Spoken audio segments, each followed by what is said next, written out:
Savitri, Book 2, the Book of the Traveller of the Worlds, Canto 10, the Kingdoms and Godheads of the Little Mind.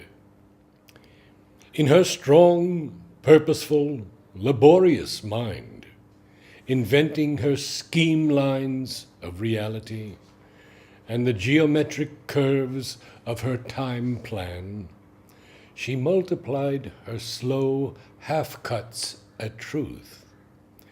Impatient of enigma and the unknown, intolerant of the lawless and the unique, imposing reflection on the march of force, imposing clarity on the unfathomable, she strove to reduce to rules the mystic world.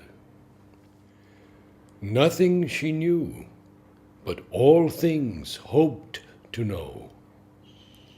In dark, inconscient realms, once void of thought, missioned by a supreme intelligence to throw its ray upon the obscure vast, an imperfect light leading an erring mass by the power of sense and the idea and word. She ferrets out nature's process, substance, cause. All life to harmonize by thought's control. She, with the huge imbroglio, struggles still, ignorant of all but her own seeking mind. To save the world from ignorance she came.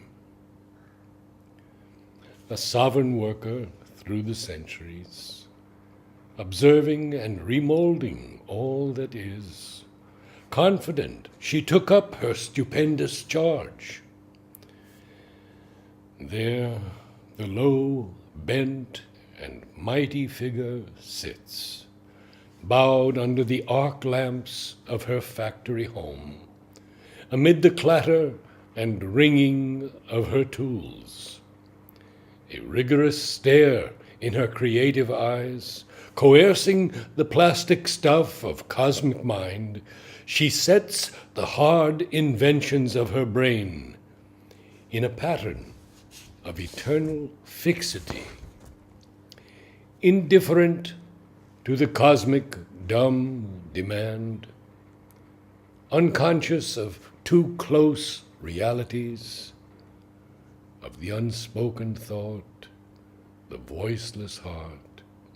She leans to forge her credos and iron codes and metal structures to imprison life and mechanic models of all things that are.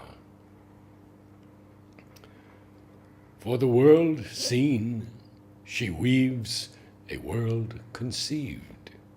She spins in stiff but unsubstantial lines her gossamer word webs of abstract thought, her segment systems of the infinite, her theodicies and cosmogonic charts, and myths by which she explains the inexplicable.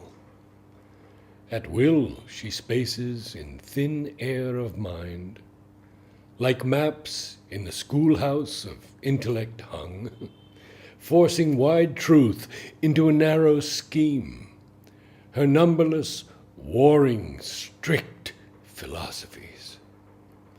Out of nature's body of phenomenon, she carves with thought's keen edge in rigid lines, like rails for the world magician's power to run, her sciences precise and absolute. On the huge, bare walls of human nescience, written round nature's deep, dumb hieroglyphs, she pens in clear, demotic characters the vast encyclopedia of her thoughts. and algebra of her mathematic signs, her numbers and unerring formulas she builds to clinch her summary of things. On all sides runs as if in a cosmic mosque, tracing the scriptural verses of her laws, the daedal of her patterned arabesques, art of her wisdom, artifice of her lore. This art, this artifice, are her only stock. In her high works of pure intelligence, in her withdrawal from the senses' trap, there comes no breaking of the walls of mind. There leaps no rending flash of absolute power. There dawns no light of heavenly certitude. A million faces wears her knowledge here, and every face is turbaned with a doubt. All now is questioned, all reduced to naught. Once monumental in their massive craft, her old great mythic writings disappear, and into their place start strict ephemeral signs.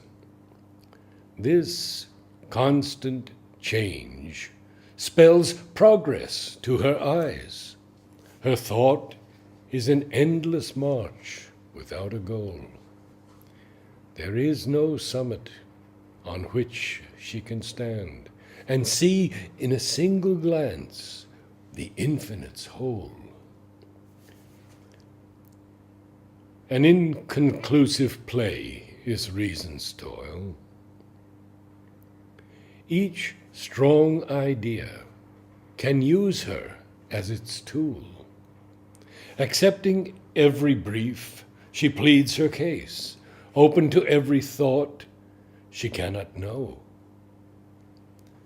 The eternal advocate, seated as judge, armors in logic's invulnerable mail 1,000 combatants for truth's veiled throne, and sets on a high horseback of argument to tilt forever with a wordy lance in a mock tournament where none can win. Assaying thought's values with her rigid tests, balanced she sits on wide and empty air, aloof and pure in her impartial poise. Absolute her judgments seem, but none is sure. Time cancels all her verdicts in appeal. Although like sunbeams to our glowworm mind, her knowledge feigns to fall from a clear heaven.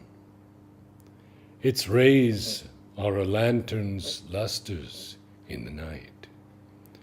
She throws a glittering robe on ignorance, but now is lost her ancient sovereign claim to rule mind's high realm in her absolute right, bind thought with logic's forged infallible chain, or see truth nude in a bright abstract haze. A master and slave of stark phenomenon, she travels on the roads of erring sight, or looks upon a set mechanical world, constructed for her by her instruments. A bullock yoked in the cart of proven fact, she drags huge knowledge bales through matter's dust to reach utility's immense bazaar. Apprentice she has grown to her old drudge. An aided sense is her seeking's arbiter. This now she uses as the essayer's stone.